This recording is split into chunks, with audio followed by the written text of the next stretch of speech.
మీరు కనుక channel first time visit చేస్తుంటే ఇప్పుడు కింద ఉన్న red colour subscribe button click చేసి పక్కన వచ్చిన బెల్ ఐకాన్ ఆల్ అనే బెల్ ఐకాన్ క్లిక్ చేయండి ఫ్రెండ్స్. నేను నోటిఫికేషన్ ఎప్పటికప్పుడు పొందగలరు friends. Hi, hello friends. I hope you all are fine. This is Prashant Gowda sir from PR Academy. Now we are going to learn English grammar.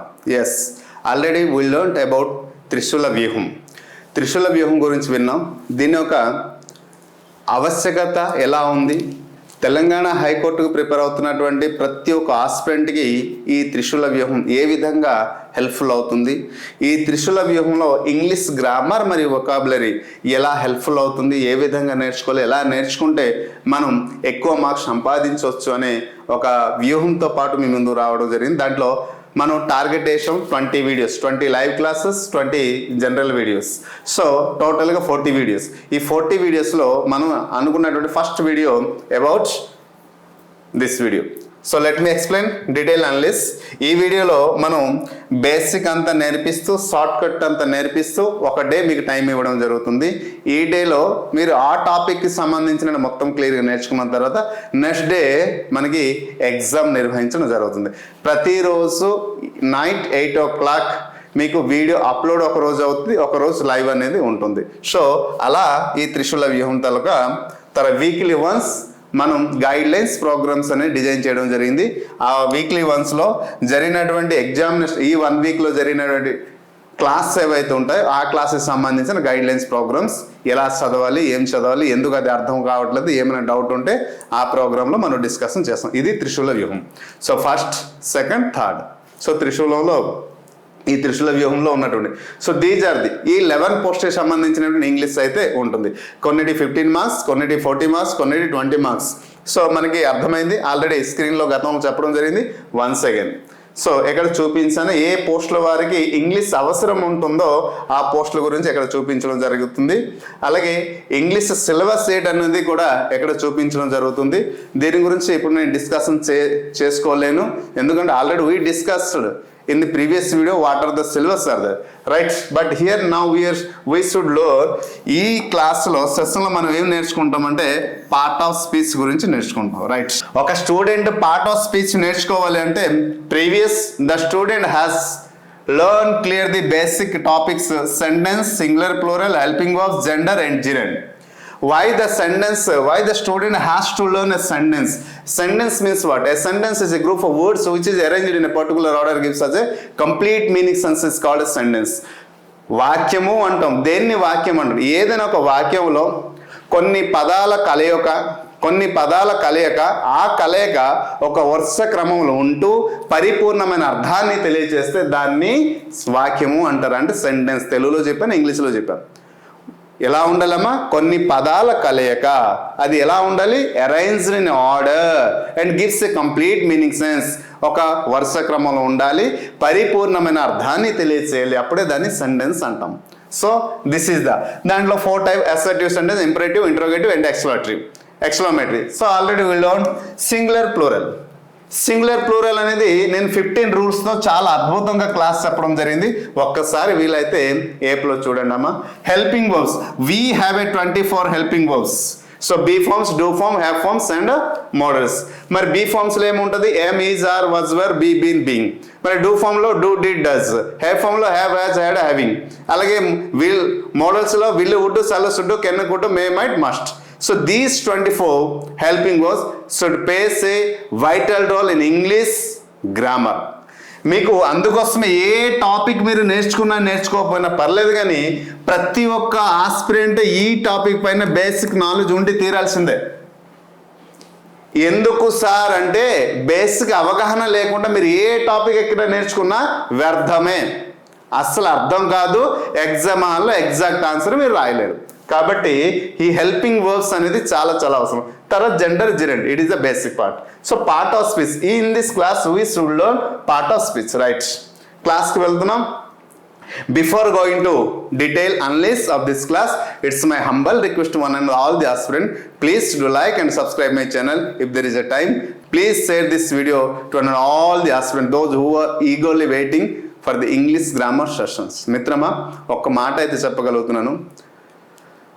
ఉద్యోగం వచ్చినంత వరకు మన PR academy నుండి ప్రతి ఒక అప్డేట్ అయితే హైకోర్టుకు సంబంధించిన ఇస్తూ, అలాగే ప్రిపరేషన్ టిప్స్ ఇస్తూ, అలాగే చదవడానికి కావాల్సినటువంటి పాజిటివ్ స్టేట్మెంట్, నెగటివ్ స్టేట్మెంట్ గురించి కూడా అవగాహన కల్పిస్తూ, ఒకవైపు మ్యామ్ నుంచి ఇంకొక వైపు నేను ఇద్దరము కలిసి మీకు ఒక సరైనటువంటి దారిలో మిమ్మల్ని నడిపించడానికి మేము నిర్ణయం తీసుకున్నాము. కాబట్టి ప్రతిరోజు మా నుండి వీడియోస్ వస్తుంటాయి.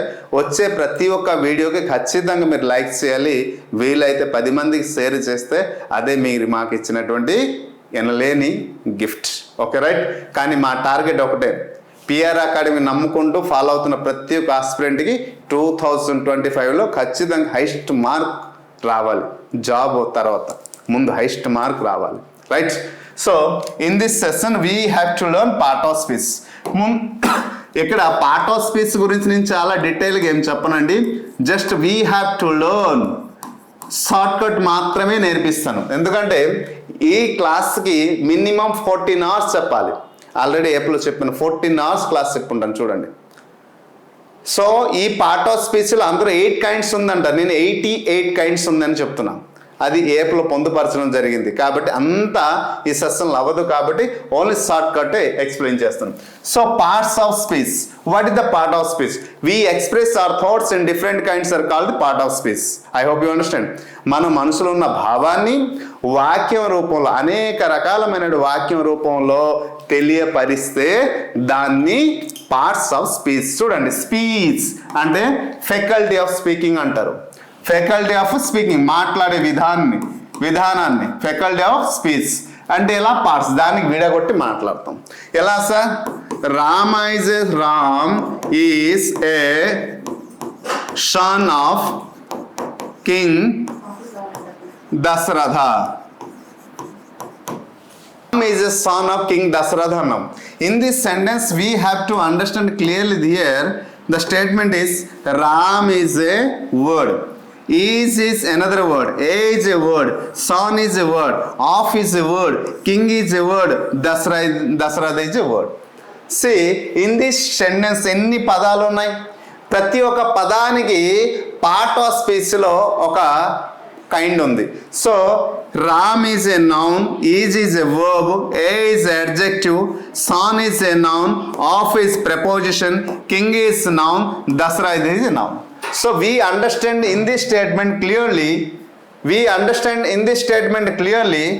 noun, verb, adjective, noun, preposition, noun. So మన పార్ట్ ఆఫ్ స్పీచ్ అంటే ఇప్పుడు మనకు అర్థమైంది. మరి పార్ట్ ఆఫ్ స్పీచ్ అర్థమైంది కాబట్టి నౌన్ అంటే ఏంటి? Let me explain each and every point in short cut method. So ప్రతిదీ షార్ట్ కట్గా ఎక్స్ప్లెయిన్ చేస్తాను చూడండి, మీకు క్లియర్గా అర్థమవుతుంది. రైట్. ఏంటి సార్ షార్ట్ కట్ అంటే? మీకు క్లియర్గా ఎక్కడ ఎక్స్ప్లెయిన్ చేస్తాను. Let me explain. Noun. So what is the noun? Okay, noun అంటే ఏమంటాం? A noun is a word which is used to say the name of a person, place or a thing is called a noun. Again, a noun is a word which is used to say the name of a person, place or a thing is called a noun. Right. So దీని shortcut చెప్పండి sir. yes, I'm coming to the shortcut. Noun అంటే shortcut ఏం చెప్తున్నానంటే naming word అంటారు. ఏమంటారమ్మా? Naming word. ఎంత అద్భుతంగా ఉంటుంది చూడండి షార్ట్ కట్స్ అంతా. So a noun is name of a person, name of a place, name of a thing is called a noun అన్నాం. రైట్. మరి name of a person, a place or thing అయితే what is the name of person? For example Ram is a son of king Dasaratha అన్నాం. Rama is here denoting name of a person, so it is called a noun. మనకి తెలుసు దీని గురించి 1వ తరగతి ఉన్నప్పుడు పిల్లవాడికే తెలుసు. నౌన్ గురించి నేను ఎక్కువ మాట్లాడకూడదు కాబట్టి తెలుసు. ఏదైనా ఒక స్థలం పేరు కానీ, వ్యక్తి పేరు కానీ, వస్తువు పేరు కానీ, పేరు ఉన్న వాటన్నిటికీ నౌన్ అంటారు. రైట్. It has 10 kinds. మరి ఇది ఎన్ని రకాలు ఉన్నాయమ్మా? 10 రకాలు ఉన్నాయి. ఏంటి? Proper noun, common noun, collective noun, abstract noun, material noun, countable noun, uncountable noun, concrete noun, unconcrete noun, compound, relative noun. Okay, compound noun. So టోటల్గా 10 kinds ఉన్నాయి. ఈ 10 kinds గురించి క్లియర్గా తెలుసుకోవాలి. ఎందుకంటే నౌన్ అనేది మనం క్లియర్గా ఎందుకు తెలుసుకోవాలంటే నౌన్ టుక్, ఈ నౌన్ని మనం ఏ రూపంలో తీసుకుంటున్నాం అంటే సబ్జెక్ట్ రూపంలో తెలుసుకుంటున్నాం. సెంటెన్స్లో సబ్జెక్ట్ రూపంలో తీసుకుంటాం. మరి సబ్జెక్ట్ ఉండేటప్పుడు పక్కన ఏముంటుంది? వర్బ్ ఉంటుంది కదా. మరి సబ్జెక్ట్ సింగులర్ అయ్యేటప్పుడు వర్బ్ కూడా ఏంటి అవ్వాలి? సింగులర్ అవ్వాలి. అందుచేత నౌన్ గురించి పరిపూర్ణమైన అవగాహన రావాలి. రైట్, నౌన్ గురించి పరిపూర్ణమైన అవగాహన వస్తేనే అక్కడ సింగులర్ వర్బ్ వస్తుందా ప్లూరల్ వర్బ్ వస్తుందా తెలుస్తుంది. నౌన్ అంటే అందరికి అర్థమైంది, నేమ్ ఆఫ్ వర్డ్, కానీ దీని గురించి క్లియర్గా, అందుకోసం ఇక్కడ కైండ్స్ గురించి తెలుసుకోవాలని చెప్పాను. కైండ్స్ అంటే ఏమో proper noun, common noun, collective noun, abstract noun, material noun, countable noun, uncountable, concrete noun, unconcrete, compound noun. So total ఈ 10 కైండ్స్ గురించి మనం తెలుసుకోవాలి. సో అప్పుడే మనం దాన్ని ఎగ్జాక్ట్గా, ఎందుకంటే కలెక్టివ్ నౌన్ సమ్టైమ్స్ ఇచ్చి ఎగ్జామ్లో, so fill in the blanks రూపంలో కానీ కామన్ ఎర్రర్ రూపంలో ఈ కలెక్టివ్ నౌన్స్ ఇచ్చి మనకి సింగులర్ ప్లూరల్లో కొన్ని కన్ఫ్యూజ్ చేసి దాన్ని సింగులర్ రూపంలో చూడడానికి సింగులర్గా ఉంటుంది, కానీ ఎక్స్ప్రెషన్ ఏమో ప్లూరల్లో ఉంటుంది. వర్డ్ ఏమో ప్లూరల్ రూపంలో ఉంటుంది, దాని ఎక్స్ప్రెషన్ ఏమో సింగులర్గా ఉంటుంది. అక్కడ హెల్పింగ్ వర్బ్ రాసేటప్పుడు మనం తప్పులు చేస్తున్నాం. అలా జరగకుండా ఉండాలి అంటే నేర్చుకోవాలి. Next one is the pronoun. So pronoun అంటే ఏంటి? Instead of word, instead of noun is called pronoun. ఏంటంటారమ్మా? ఇనిస్టెడ్ అంటే దాని అర్థం ఏంటంటే బదులుగా, నౌన్కు బదులుగా ఉపయోగించిన ఇనిస్టెడ్ ఆఫ్ నౌన్. ప్రొనౌన్ అంటే ఏంటంటారు? ఇనిస్టెడ్ ఆఫ్ నౌన్, ఇనిస్టెడ్ వర్డ్స్ అంటారు. సో ప్రొనౌన్కి బదులుగా మనం ఉపయోగిస్తాం. అంటే ఇప్పుడు నౌన్కి బదులుగా అంటే రామ రాశారు హీ, సీత రాశారు సి. సో వీటన్నిటి ప్రొనౌన్. కానీ అందరూ ఏమనుకుంటున్నారు? ప్రొనౌన్ అంటే బదులుగా నౌన్కి బదులుగా ఉపయోగించే పదాలని ప్రొనౌన్ అంటే he, she, it, I, we, they. ఇవి తెలుసుకుంటే చాలా అంటారు, కానీ చాలా ఎంత డెప్త్ ఉందో తెలుసా మిత్రమా? ఎస్, ఈ ప్రొనౌన్లో 15 కైండ్స్ ఆఫ్ ప్రొనౌన్ ఉంది. వాటన్నిటి గురించి క్లియర్గా తెలుసు. పర్సనల్, కాంక్రీట్ ప్రొనౌన్, అలాగే కన్స్ట్రక్ట్ ప్రొనౌన్, వీటన్నిటి గురించి మనం క్లియర్గా తెలుసుకోవాలి. ఎందుకంటే సమ్టైమ్స్ డిస్ట్రిబ్యూటివ్ ప్రొనౌన్ నుంచి క్వశ్చన్ ఇస్తున్నాడు, డెమోన్స్ట్రేటివ్ ప్రొనౌన్ నుంచి క్వశ్చన్ ఇస్తున్నాడు, రిఫ్లెక్సివ్ ప్రొనౌన్ నుంచి క్వశ్చన్ ఇచ్చి ఫైండ్ అవుట్ అంటున్నాడు. సో అటువంటి పదాలని మనం ఫైండ్ అవుట్ చేసి మనం రాయాలి అంటే we have to know crystal clear. For example చూడండి, Prashanth, let me explain. Prashanth and Prashanthi. So Prashanth and Prashanthi does, లేదా Prashanth and Prashanth has known each other from childhood అంటాడు. దీంట్లో ఈ చైల్డ్హుడ్, ఈ స్టేట్మెంట్ ఎక్కడ ఇచ్చాడు తెలుసా అండి? Last question. సో ఈ స్టేట్మెంట్ కామనర్లో ఎలా అడుగుతున్నాడు తెలుసా? ప్రశాంత్ అండ్ ప్రశాంత్కి ఒకటి తీసుకుంటాడు సబ్జెక్ట్, హ్యాస్ రాన్, అలాగే ఈచ్ అదర్ ఫ్రమ్ చైల్డ్హుడ్. అంటే కామనర్లో ఏ, బి, సి, డి, ఈ 4 పదాల్లో ఎక్కడైనా తప్పు ఉందా ఫైండ్ అవుట్ చేయండి అన్నాం. మనం ఏమనుకుంటున్నాం? Prashanth and each know, has known each other. చూసారా? Each other is indicating what? Demonstrative ప్రొనౌనా distributive pronoun? Distributive pronoun. Yes, ఇది డిస్ట్రిబ్యూటివ్ ప్రొనౌన్. ఎప్పుడైతే ఇది డిస్ట్రిబ్యూటివ్ ప్రొనౌన్ని సూచిస్తుంది, ఈచ్ అదర్, ఒకరికి ఒకరు, అతను మరియు ఆమె ఒకరికి ఒకరు బాగా తెలుసు. ఎప్పటి నుంచి? చిన్నప్పటి నుండి. సమ్వన్, లేదా Ram and Sita, what are it may be, he and she, what are it may be. So ఒకరికి ఒకరు తెలుసు మీన్స్ ఒకరికి ఒకరు. గమనించారా? Prashanth and Prashanth, the both names is indicated here what? Subject. ఈ సబ్జెక్ట్ వచ్చేటప్పుడు ఇక్కడ ఏ రూపంలో ఉంది? సింగులర్ రూపంలో ఉందా ప్లూరల్ రూపంలో ఉందా? Yes, the subject is indicating here plural కదమ్మా. ఎప్పుడైతే సబ్జెక్ట్ ప్లూరల్ వచ్చేటప్పుడు హెల్పింగ్ వర్బ్ ఏ రూపంలో రావాలి? ప్లూరలే కదా.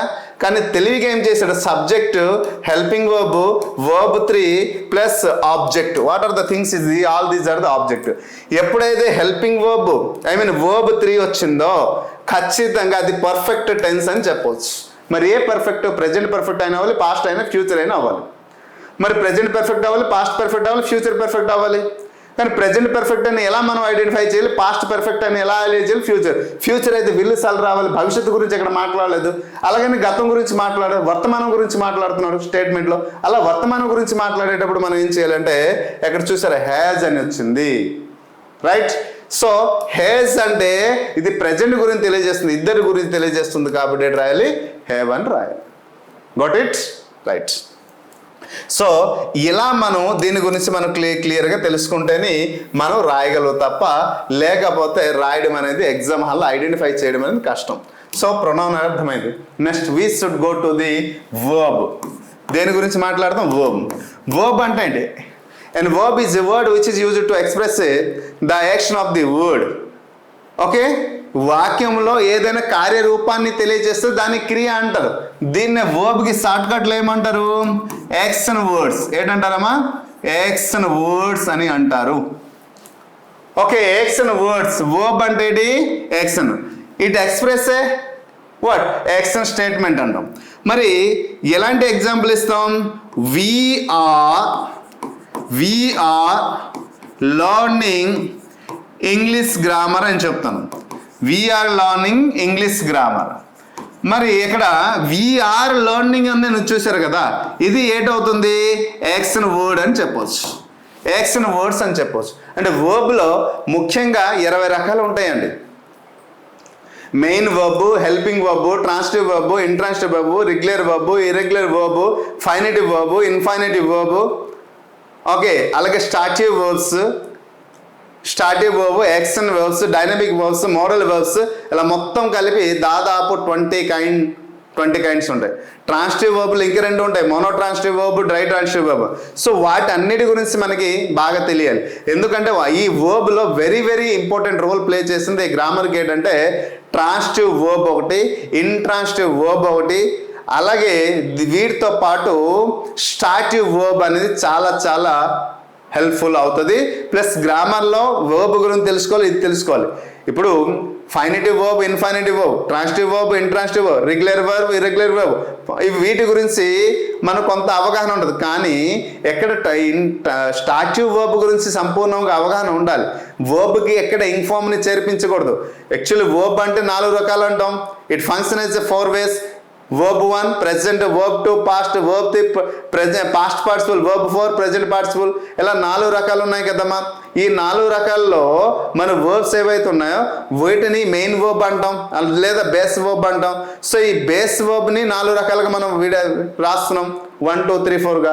అలా రాసేటప్పుడు కొన్నిటికి ఏంటంటే ప్రెజెంట్ పార్టిసిపల్ ఏదైతే వర్బ్ 4 రాయాలనుకుంటున్నారో ఆ వర్బ్ 4 అనేది కొన్నిటి దగ్గర రాదు. అది ఏది అంటే స్టార్టివ్ వర్బ్ అనేసి అంటాం.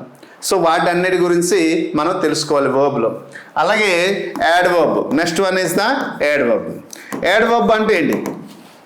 So we should know an add verb is a word which is adds to the modify a verb or another adjective or another add verb అంటాం. వర్బ్ని మార్చి లేదా అడ్జెక్టివ్ని మార్చి ఒక అర్థాన్ని, కొత్త అర్థాన్ని మోడిఫై చేసి, అందుకోసమే యాడ్ వర్బ్కి షార్ట్ కట్గా ఏమంటారంటే మోడిఫైర్ అంటారు. ఏమంటారమ్మా? మోడిఫైర్ అంటారు.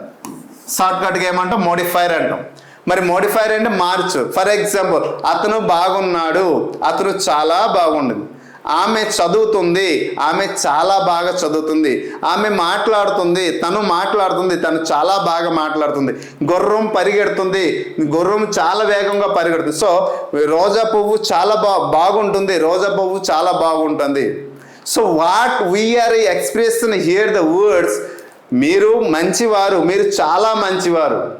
సో ద డిఫరెంట్ హియర్ మంచివారు, చాలా మంచివారు. You are good and very good person. So అక్కడ అడ్జెక్టివ్ని మోడిఫై చేస్తుంది, వర్బ్ని మోడిఫై చేస్తుంది. బ్యూటిఫుల్ అనే పదానికి బ్యూటిఫుల్లీ. ఓకేనా? సో ఎలా అయితే ఒక వర్బ్ని మోడిఫై చేస్తుంది. The horse runs very fast అంటాం. ఫాస్ట్ అనే వర్డ్, రన్స్ ఎలా? Very fast, runs very fast. So అక్కడ వర్బ్ని కానీ యాడ్జెక్టివ్ని కానీ యాడ్వర్బ్ని కానీ మోడిఫై చేస్తే దాన్ని మనము యాడ్వర్బ్. అందుకోసం adverb means modifier. Next one is the adjective. So ఈ యాడ్వర్బ్లో కూడా దాదాపు 15 రకాలు ఉన్నాయి. Adverb of time, adverb of place, adverb of manner, adverb number, adverb of degree and quantity, adverb of affirmation, adverb of negation, adverb of contrast, adverb of condition. ఓకేనండి. అలాగే adverb of degrees. Okay, ఇవన్నీ కూడా adverb kinds. వాటి గురించి కూడా మనం తెలుసుకోవాల్సింది. Next one is adjective. And adjective is word which is qualify a noun. దేన్ని క్వాలిఫై చేయాలి? క్వాలిఫై ఏ నౌన్ లేదా ప్రొనౌన్ని క్వాలిఫై చేయాలి. నౌన్ అయినా ప్రొనౌన్ అయినా క్వాలిఫై చేయాలి. క్వాలిఫై చేస్తూ అది ఎలా క్వాలిఫై చేయాలి? క్వాలిఫై నౌన్ ప్రొనౌన్ ఎలా క్వాలిఫై చేయాలంటే so it shows the quality. ఎలా అండి? క్వాలిటీ అండ్ లేదా క్వాంటిటీ. ఏడమ్మా? క్వాంటిటీ లేదా నంబర్. అర్థమైంది అనుకుంటాను. క్వాలిటీ లేదా క్వాంటిటీ లేదా నంబర్. ఒక వ్యక్తి for example quality, milk is white, my hair is black అంటాం. సో మిల్క్ ఎలా ఉంది? చూడడానికి అంటే దాని యొక్క క్వాలిటీ గురించి మాట్లాడుతుంది. మై హెయిర్ ఈజ్ బ్లాక్ అంటే ఇక్కడ హెయిర్ అనేది నౌన్ అవుతుంది, మిల్క్ అనేది నౌన్ అవుతుంది. దాని యొక్క క్వాలిటీ గురించి మాట్లాడుతుంది, గుణం గురించి మాట్లాడుతుంది. అంటే ఇక్కడ నౌన్ని ఏం చేస్తుంది అంటే క్వాలిఫై చేస్తుంది, నౌన్ని లేదా ప్రొనౌన్ని. I say black girl, I say beautiful girl. Okay, what it may be. So ఇక్కడ బ్యూటిఫుల్ అనే పదం, అక్కడ బ్లాక్ అనే పదం, ఈ రెండు కూడా పర్సన్ యొక్క క్వాలిటీని తెలియచేస్తుంది. ఏ రూపంలో? అందుకోసమే దీన్ని క్వాలిఫై అన్నాం, క్వాలిఫైర్. అందుకోసమే అడ్జెక్టివ్ షార్ట్ కట్ ఏంటంటే క్వాలిఫైర్ అంటాం. ఏడమ్మా? క్వాలిఫైర్. అడ్జెక్టివ్ షార్ట్ కట్ ఏంటి? క్వాలిఫైర్. మరి క్వాలిఫై అంటే ఎలా? నౌన్ అయినా క్వాలిఫై చేయాలి, ప్రొనౌన్ అయినా క్వాలిఫై. అది ఏ రూపంలో? క్వాలిటీ లేదా క్వాంటిటీ లేదా నంబర్. అంటే పరిమాణంలో కానీ గుణంలో కానీ సంఖ్యలో కానీ క్వాలిఫై చేస్తే దాన్ని మనం అడ్జెక్టివ్ అని అంటాము. Got it? మరి అడ్జెక్టివ్లో కూడా 20 కైండ్స్ ఉన్నాయండి. So descriptive adjective, limiting adjective అంటారు. మరి డిస్క్రిప్టివ్ అడ్జెక్టివ్ ఏమొస్తుంది అంటే ప్రాపర్ అడ్జెక్టివ్, ఎఫిటెడ్ అడ్జెక్టివ్, అలాగే ప్రాపర్ అడ్జెక్టివ్, ఎఫిటెడ్ అడ్జెక్టివ్, అలాగే పార్టిసిపల్ అడ్జెక్టివ్. తర్వాత లిమిటింగ్ అడ్జెక్టివ్లు కూడా చాలా ఉన్నాయి. So definite numerical adjective, indefinite numerical adjective, pronominal adjective. Pronominal అడ్జెక్టివ్లు కూడా ఈ ప్రొనౌన్లో మరి వర్బ్, ప్రొనౌన్లో మరి ఏడు వర్బ్లు వచ్చిన కైండ్స్ కూడా ఎక్కడికి వస్తాయి. For example demonstrative adjective, distributive adjective, relative adjective. So అవన్నీ ప్రొనౌన్లో వచ్చింది, మళ్ళీ ఇక్కడ కూడా వస్తుంది. అయితే ఇక్కడ గ్రామర్లో చాలా చాలా ఇంపార్టెంట్ పార్ట్ ఆఫ్ స్పీచ్లో స్టూడెంట్ ఏంటంటే ఎవరికైతే 40 మార్కులు ఎగ్జామ్ ఉంటుందో వారికి pronoun plus adjective plus adverb ఈ మూడింటి మధ్య డిఫరెన్స్ తెలుసుకోవాలి. ప్రొనౌన్కి, అడ్వర్బ్కి, అడ్జెక్టివ్ ఈ మూడింటికి ఉన్న డిఫరెన్స్ అనేది మనకి తెలియాలి. ఎప్పుడైతే మూడింటికి డిఫరెన్స్ బాగా వస్తుందో సో మనం అప్పుడు ఏం చేయగలుగుతాము అంటే గ్రామర్ పార్ట్ ఆఫ్ స్పీచ్ పైన సంపూర్ణమైన అవగాహన వస్తుంది. రైట్? సో అందుచేత వాటిపైన కొంచెం దృష్టి సారించాలి. Next preposition. Next one is the preposition. Preposition means what? A preposition is a word which is used before a noun or a pronoun is called preposition. So it is also broadly divided into 6 kinds: simple preposition, double preposition, compound preposition, phrase preposition, participle preposition, discussed preposition అంటాం. ఒక noun కి లేదా pronoun కి ముందు preposition అంటే ఏంటంటామా? before used words. Before used words.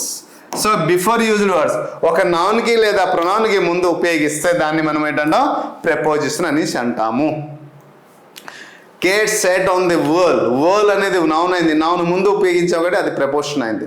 So next one is conjunction. ఏంటంటారమ్మా? Conjunction. So conjunction అంటే word and conjunction is word which is used to join. దేని చేయాలి? To join. దేనికి join? To join a two words or two sentence two phrase or two clause. రెండు క్లాస్ని కానీ, రెండు ఫ్రేజ్ని కానీ, రెండు సెంటెన్స్ని కానీ, రెండు స్టేట్మెంట్లు కానీ లేదా రెండు పదాలని జోడించి చెప్పినప్పుడు ఉపయోగించే పదాలన్నింటినీ కంజంక్షన్ అంటారు. అందుకోసమే దీనికి షార్ట్ కట్లు ఏమంటారంటే జాయినెడ్ వర్డ్స్ అంటారు. ఏంటంటారమ్మా? జాయినెడ్ వర్డ్స్ అని అంటారు. రైట్? మరి జాయినెడ్ వర్డ్స్ అంటే మీకు అర్థమైంది. రెండు పదాలనైనా జోడించాలి, రెండు వాక్యాలనైనా జోడించాలి, రెండు క్లాస్ అయినా జోడించాలి. For example Ram and Sita అంటాం. ఓకేనా? ఎలా జాయిన్ చేసే ప్రతి ఒక్క word correlative conjunction, relative conjunction, correlative conjunction, అలాగే సబార్డినేట్ కంజంక్షన్. ఇలా 3 రకాల కంజంక్షన్ ఇక్కడ ఉంటాయి. Next one is interjection. ఏంటంటారమ్మా? Interjection. Interjection is a word to express a sudden feeling. To express a sudden feeling or emotion. Expression words అంటారు. దీనికి ఏమంటారంటే expression words అంటారు. ఎక్స్ప్రెషన్ వర్డ్స్ అంటారు. సో దీనికి ఏమంటాం, ఎక్స్ప్రెషన్ వర్డ్స్ అంటాం, సడన్ ఫీలింగ్, ఎమోషన్స్, ఇటువంటి దానికి మనం. సో పార్ట్ ఆఫ్ స్పీచ్ గురించి ఇప్పుడు బేసిక్ అంత నాలెడ్జ్ వచ్చింది. ఏమి చదవాలి అనేది కూడా చెప్పాను. ఒకవేళ మనకి ఎగ్జామ్ డేట్ కానీ ఇంకా లేట్ అయింది అనుకుంటే మళ్ళీ పార్ట్ ఆఫ్ స్పీచ్ గురించి, నౌన్ గురించే క్లాస్ చెప్పాలి, ప్రొనౌన్ గురించే క్లాస్ చెప్పాలి అంటే మినిమం 2 hours అవుతుంది. అంత పెద్ద కంటెంట్ ప్రొనౌన్. సో అంత ఉంది. 20 types ఆఫ్ వర్బ్లో 20 types ఉంది, ప్రొనౌన్లో 15 kinds ఉంది. అలాగే ఇక్కడ నౌన్లో 10 kinds, ప్రొనౌన్లో 15, వర్బ్లో 20 kinds, అడ్వర్బ్లో 15 ఉంది, అడ్జెక్టివ్లో 20 ఉంది, ప్రిపోజిషన్ 6, కంజక్షన్స్, కంజక్షన్ ఇంటర్జెక్షన్ అయితే లేదు. ఇవన్నిటికి ఒక్కొక్క దాని గురించి మనం మాట్లాడితే, ఒక రిలేటివ్ ప్రొనౌన్ గురించి మనం మాట్లాడితే వెరీ వెరీ ఇంపార్టెంట్ ఏంటంటే ఇండెఫినిట్ ప్రొనౌన్. మరి ఇండెఫినిట్ ప్రొనౌన్ గురించి మనం మాట్లాడితే ఇది will take a minimum ½ an hour class. అంత ఇంపార్టెంట్ కూడా. సో ఎందుకంటే సంబడి, ఎనీబడి ఇటువంటి పదాలు ఏవైతే ఉన్నాయో వాటన్నిటిని ఏ విధంగా ఉపయోగించాలి, ఎలా సెంటెన్స్ రూపంలో వస్తుంది అనేది మనం తెలుసుకుంటేనే ఈజీగా. సో ఇప్పుడు మీకు కొంత అవగాహన వచ్చింది. ఈ అవగాహన తర్వాత మీ దగ్గర, మీరు ఎక్కడైతే మా దగ్గర ఆన్లైన్ కోర్స్ తీసుకున్నారా, వెల్ అండ్ గుడ్. బయట తీసుకున్నారా, వెల్ అండ్ గుడ్. ఇంకొక ధర తీసుకున్నారా, లేదా బుక్స్ ప్రిపేర్ అవుతున్న, well and good. Different digital platform మీరు తీసుకుని ఉండొచ్చు. సో ఎక్కడెక్కడ తీసుకున్నారో ఒక్కసారి పార్ట్ ఆఫ్ స్పీచ్ గురించి క్లియర్గా తెలుసుకున్న తర్వాత దీని నుంచి క్వశ్చన్స్ ఏ రూపంలో వస్తున్నాయి, వచ్చే క్వశ్చన్స్కి ఎలా సాల్వ్ చేయాలో ఇప్పుడు మనం చెప్తాం.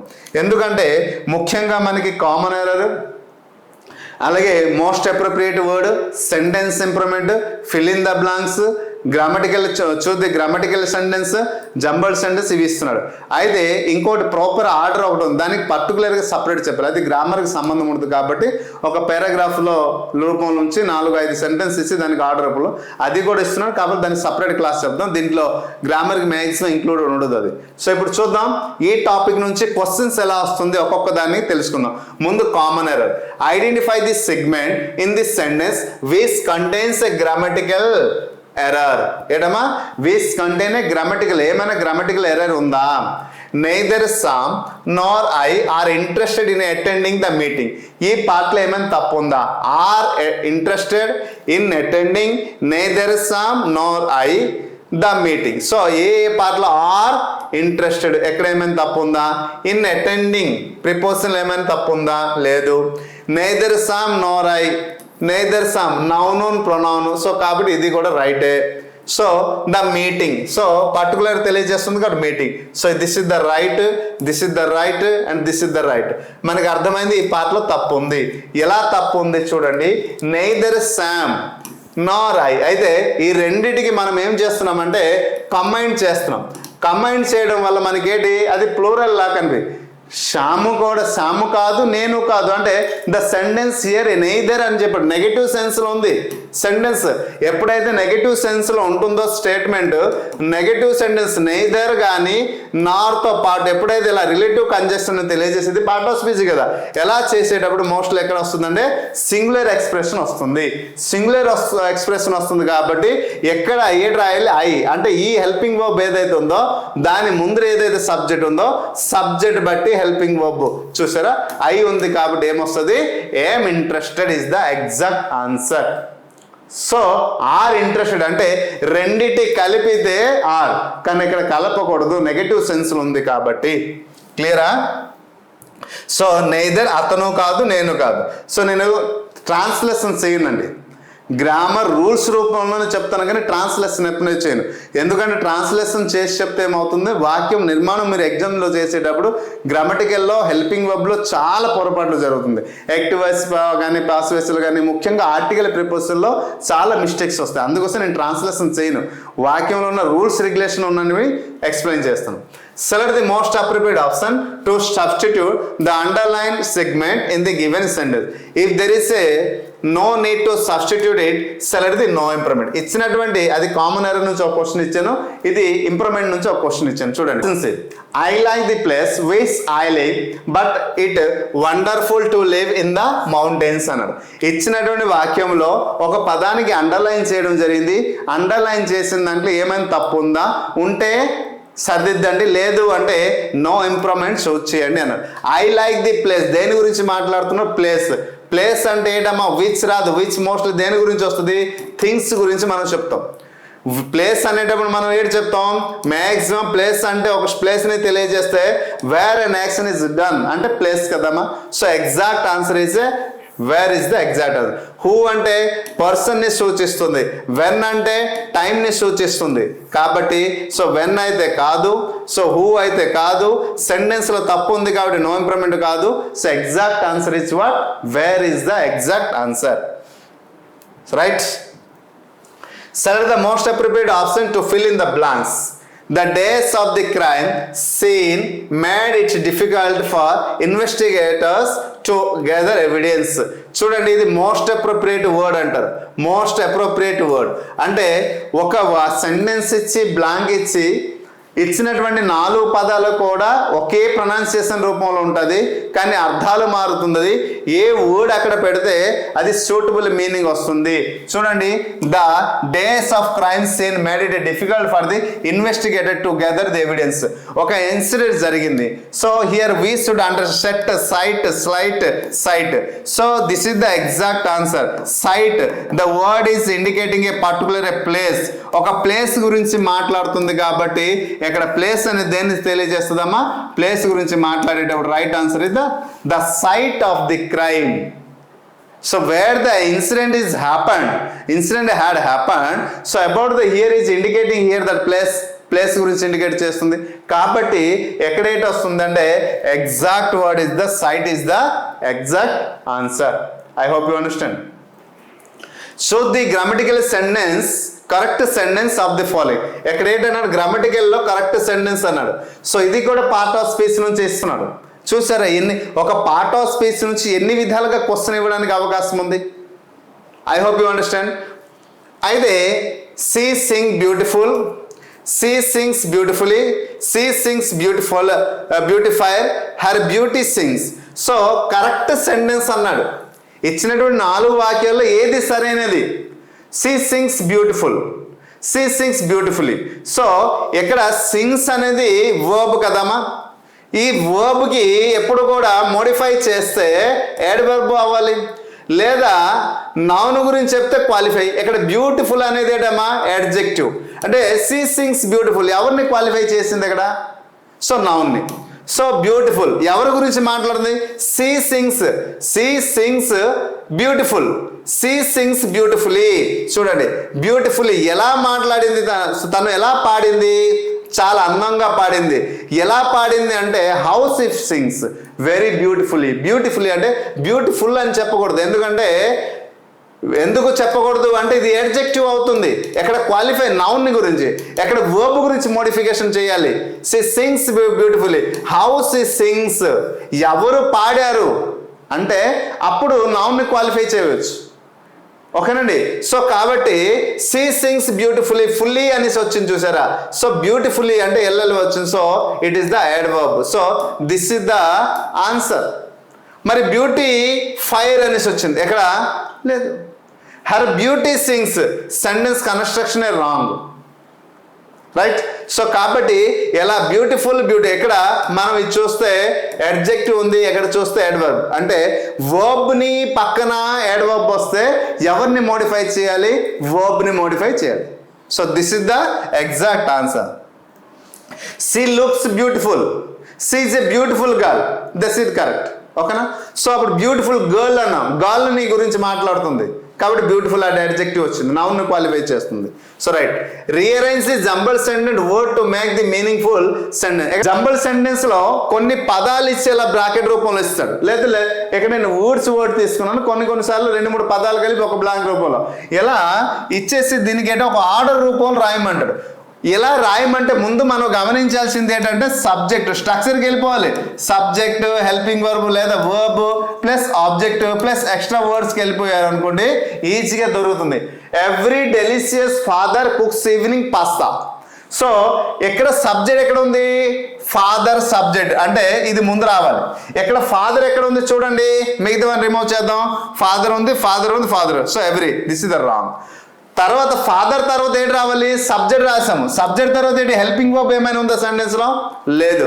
హెల్పింగ్ వర్బ్ లేని తర్వాత మరి ఏంటి రావాలి, వర్బ్ రావాలి. సో వర్బ్ ఏమైనా ఉందా చూడండి, every delicious father cooks. Yes, cooks verb ఉంది కాబట్టి కుక్స్ ఎక్కడ ఉంది చూడండి, ఫాదర్ కుక్స్. సో ఇది ఫస్ట్ వస్తుంది, ఇది సెకండ్ వస్తుంది కాబట్టి ఫాదర్ కుక్ ఇది కరెక్ట్ మనకి తెలిసింది, సెకండ్ వచ్చింది. సో అక్కడ ఏమైనా ఉందా, సో మనీ ఇది డెలిషియస్, ఇది తప్పు, ఇది తప్పు, డెలిషియస్ కుక్స్ వచ్చింది అంటే ఎక్కడే మనకి దొరికింది answer. So father cooks delicious pasta every evening, answer దొరికింది. ఎలా మనం వెళ్ళాలి, so this is the object. దీన్ని రీఅరేంజ్మెంట్ సెంటెన్స్ అంటారు, జంబల్డ్ సెంటెన్స్ అంటారు. ఇలా కూడా గతంలో కొన్ని ఎగ్జామినేషన్కి ఇవ్వడం, అంటే నేను record assistant, junior assistant, field assistant అన్ని ఎగ్జామ్స్ని ఉద్దేశించి చెప్తున్నానండి. సో అది గమనించాలి. So next one, so part of స్పీచ్లో last model direct fill in the blanks. ఇది డైరెక్ట్ రూపంలో వస్తుంది కాబట్టి ఎలాంటి క్వశ్చన్ ఇస్తే అందరూ ఎగ్జామ్లో రాయగలరు. ఈ ప్రీవియస్ ముందు 5 క్వశ్చన్స్ ఏవైతే ఇచ్చానో ఆ మోడల్లో ఎగ్జామ్ హాల్లో మనం రాస్తే మనకి గ్రామర్ పైన అవగాహన వస్తుంది. ఈ మోడల్ అందరూ రాస్తారు, క్లాస్కి వచ్చినవారు, రానివారు, తెలుసుకున్నవారు, తెలియనివారు, దానిపైన అవగాహన ఉన్నవారు, అవగాహన లేనివారు, సో అందరూ రాస్తారు. కానీ ఇటువంటి క్వశ్చన్స్ ఈ మధ్య కాలంలో చాలా తక్కువగా ఇస్తున్నారు, ఇవ్వట్లేదు అన్నది, చాలా తక్కువగా ఇస్తున్నాడు. C find out the part of speech of the following. She quickly packed her bag and left అనేసి అన్నాడు. ఇచ్చినటువంటి పదంలో ఒక వర్డ్ ఇచ్చాడు, ఆ వర్డ్ని హైలైట్ చేయడం జరిగింది, అది part of speech. Quickly, she quickly అన్నాడు చూసారా. సో నౌన్ అయితే కాదు, ఎందుకు, నేమింగ్ వర్డ్ కాదు కాబట్టి. వర్బ్ కాదు, ఎందుకంటే యాక్షన్ వర్డ్ కాదు కాబట్టి యాక్షన్ వర్డ్. మరి యాడ్వర్బ్ అంటే ఏంటి, మోడిఫైయర్. ఎవరిని మోడిఫై చేస్తుంది, క్విక్లీ. చూద్దాం. అడ్జెక్టివ్ అంటే ఎవరిని క్వాలిఫై చేయాలి, ఇక్కడ ఎవరిని క్వాలిఫై చేస్తుందా, she quickly packed her bag and left, తొందరగా ప్యాక్ చేసింది. సో ఇక్కడ ప్యాక్డ్ అనేది వర్బ్, అంటే వర్బ్ని మోడిఫై చేసేసింది కాబట్టి right answer is the adverb. మోడిఫైగా వచ్చింది. తర్వాత ఎల్వై ఉంటే యాడ్వర్బ్ అని అందరూ చెప్తారు, కానీ కొన్ని సందర్భాల్లో ఎల్వై ఉన్న పదాలు అడ్జెక్టివ్ కూడా అవుతుంది. సో అందుకోసం నేను షార్ట్ కట్ చెప్తూ కొన్ని విషయాల్లో ప్రయారిటీ ఎక్కువ ఇవ్వను అనమాట. ఎల్వై ఉంది కదా సార్, ఎల్వై ఉంది అని డైరెక్ట్ చెప్పవచ్చు, right. So part of speech నుంచి అవగాహన వచ్చింది, క్వశ్చన్స్ ఎలా వస్తుంది. ఇప్పుడు మీరు ఏం చేస్తారంటే ఈ పార్ట్ ఆఫ్ స్పీచ్ మీద సమగ్రమైన అవగాహన తెలుసుకున్న తర్వాత సాటర్డే అంతా ప్లాన్ చేయండి. సండే దీనికి ఒక కామన్ ఎర్రర్ నుంచి, సెంటెన్స్ ఇంప్రూవ్మెంట్ నుంచి, అలాగే ఈ 5-6 మోడల్స్ ఏవైతే ఎగ్జామ్లు వస్తాయో వాటి నుంచి క్వశ్చన్స్ కొన్ని తీసుకుంటాను. ఆ క్వశ్చన్ అసలు డైరెక్ట్ లైవ్లోనే డిస్కషన్ చేద్దాం. ఆ రోజు ఇచ్చే క్వశ్చన్స్ అన్నిటికీ ఆన్సర్ మీరు చేయాలి.